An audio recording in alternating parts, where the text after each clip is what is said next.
Hi అందరికీ నమస్తే అండి. చూసారండి హఠాత్తుగా వాతావరణం ఎంతలా మారిపోయిందో చూసారండి. ఒక్కసారిగా నల్లగా ఎంతలా వచ్చిందో అండి.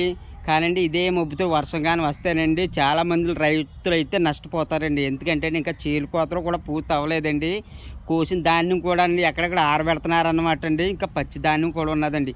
ఈ వర్షం కానీ పడ్డదనుకోండి రైతన్నలకి అంతా నష్టం. రైతన్నలకి నష్టం వస్తారండి. ప్రతి ఒక్కరికి నష్టం వస్తుందండి. కూలి పని చేసుకునేవాడికి నష్టం వస్తుందండి.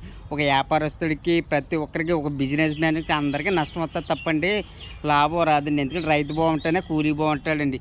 రైతే నష్టపోతే ఇంకెవరికి ఏం చేసుకుంటారండి? ఆ దానిమ్మ తక్కువ రేటుకి కొంటారండి. అందు గురించి ఈ వర్షం వల్ల లాభం లేదండి. అందుకే నేను ఒక వీడియో చేస్తున్నాను చూసారండి.